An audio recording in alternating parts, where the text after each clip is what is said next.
오늘 우리에게 주신 하나님 말씀은 사사기 19장 11절로 15절까지 말씀입니다. 사사기 19장 11절에서 15절까지 말씀.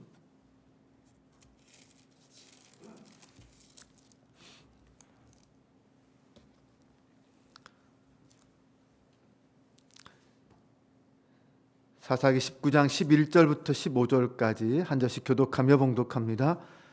그들이 여부스에 가까이 갔을 때에 해가 지려 하는지라 종이 주인에게 이르되 청하건대 우리가 돌이켜 여부스 사람의 이 성읍에 들어가서 유숙하십시다 하니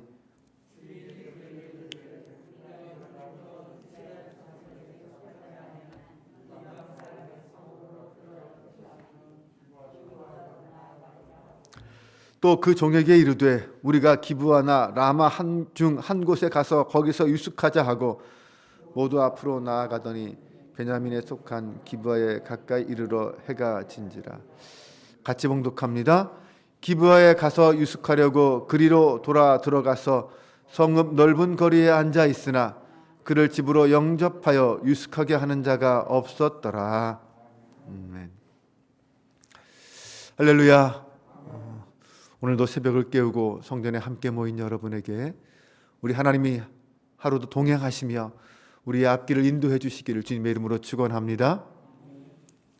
오늘 15절까지 읽었지만 본문 내용은 21절까지입니다. 우리가 사사시대의 특징을 잘 알고 있습니다. 한마디로 말하면 그때에는 이스라엘의 왕이 없으므로 사람마다 자기 소견에 옳은 대로 행하였더라. 이것이 사사시대를 한마디로 규정짓는 내용이라고 했습니다.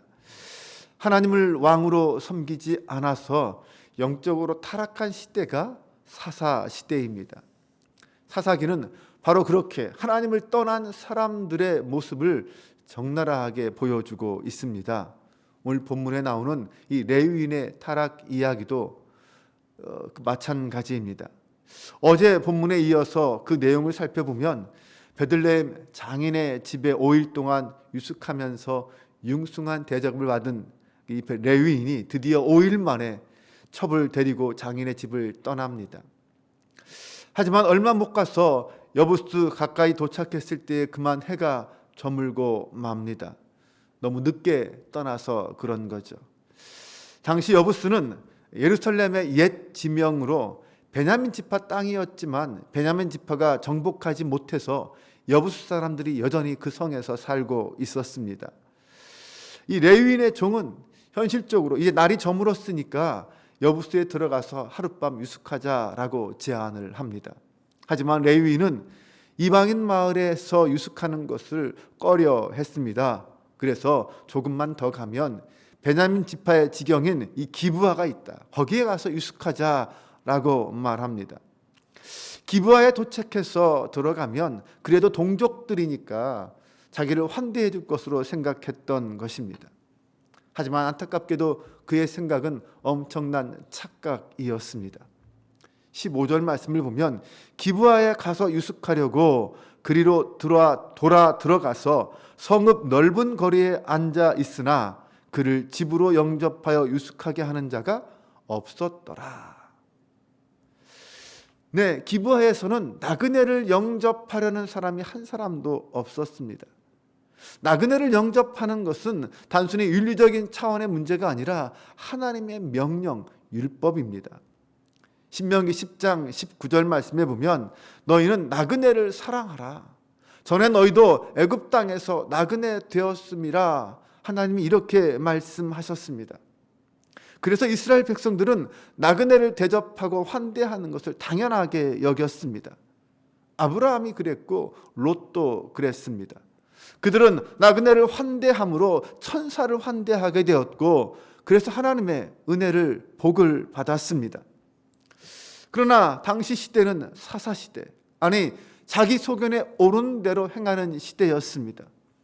안타깝게도 기브아에는 하나님의 말씀대로 순종해서 나그네를 영접하는 사람이 한 사람도 없었습니다.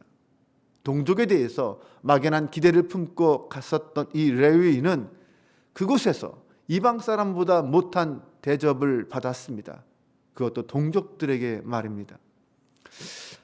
하나님을 왕으로 인정하지 않는, 하나님을 떠난 이스라엘 자손들은 하나님의 말씀을 무시하고 공동체성을 상실한 이기적인 백성으로 전락하고 말았습니다. 하나님을 왕으로 인정하지 않으면 이기주의의 늪에 빠져서 서로가 서로를 배려하지 않고 서로에게 선을 행하지 않는 그런 이기적인 사람이 되고 맙니다. 하나님과 인격적인 관계를 맺지 못하면 사람과의 관계에서도 마찬가지로 신실한 관계가 되지 못하고 인격적인 관계가 되지 못합니다.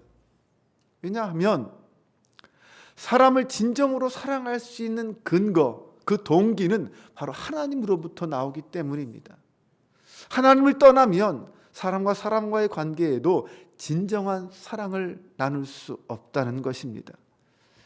예수님은 우리에게 서로 사랑하라 말씀하셨습니다.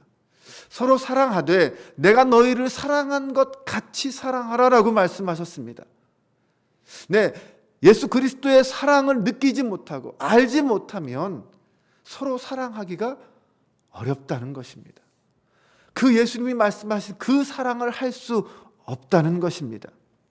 우리가 삶의 주인의 자리에서 내려와서 오직 예수 그리스도를 나의 주인으로 모셔야, 그 사랑 안에 거해야 우리는 그 사랑을 할 수 있습니다. 예수님을 내 인생의 주인으로 모시면 이기적인 세상에서 이기적인 인간관계 때문에 경험한 그 모든 상처와 아픔들을 그 주님의 사랑으로 치유할 수 있습니다. 회복할 수 있습니다. 사람을 통해서 만족을 얻기보다는 하나님으로 만족하는 성도, 이것이 오늘 저와 여러분의 모습이 될 수 있기를 바랍니다.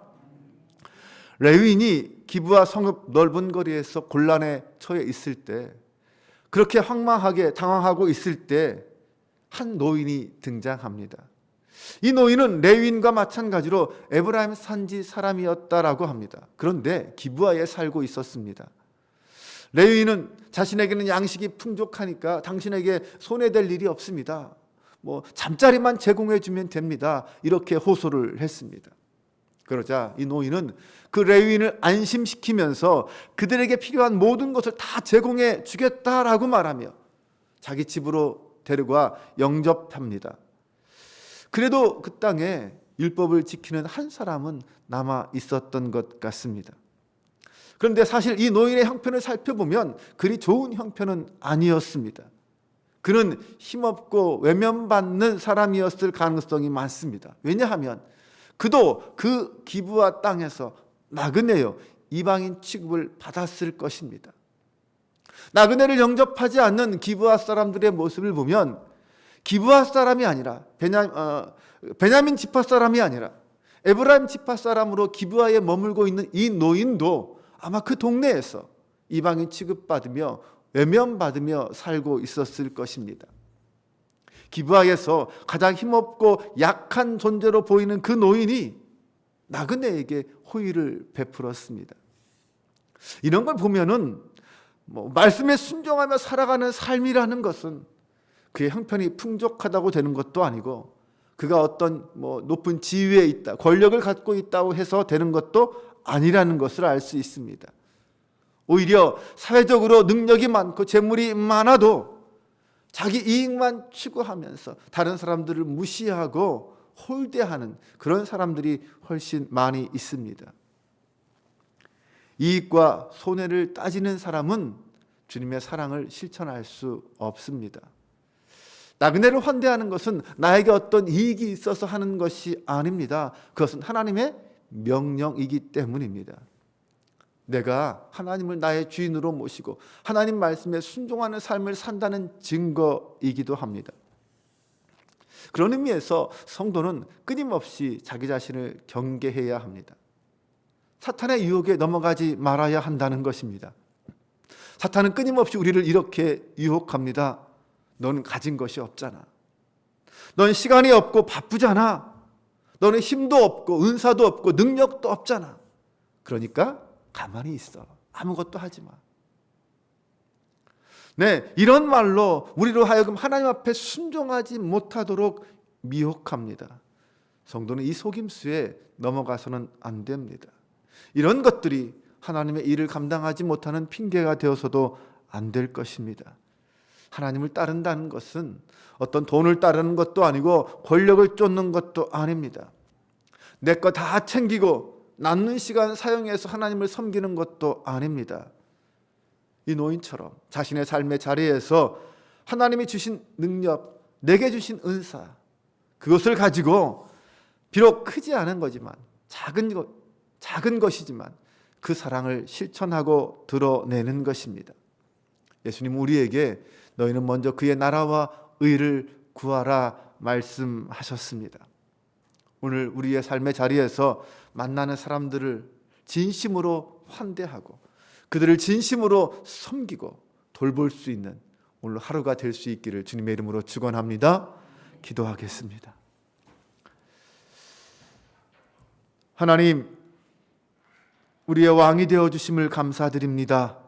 언제나 하나님을 내 인생의 왕으로 삼고 순종하는 저희가 되게 하여 주옵소서. 기브아 사람들은 나그네를 환대하는 하나님의 율법을 따르지 않았습니다. 하지만 힘없는 노인은 기꺼이 자신의 것을 내어놓고 나그네를 환대했습니다. 하나님, 우리 안에는 어떤 마음이 있습니까? 형제와 자매를 사랑하고 섬기려는 마음이 있습니까? 먼저 하나님을 사랑하는 마음을 주옵소서. 주님이 나를 사랑하신 것처럼 형제를 사랑하는 마음 주옵소서. 참된 사랑은 나의 형편 이전에 먼저 상대방의 형편을 돌아봅니다. 오늘도 나의 삶의 자리에서 하나님이 나에게 주신 것을 기꺼이 나누며 섬기는 일에 사용하는 참 사랑의 성도들 되게 하여 주옵소서. 우리 주 예수 그리스도의 이름으로 기도합니다. 아멘.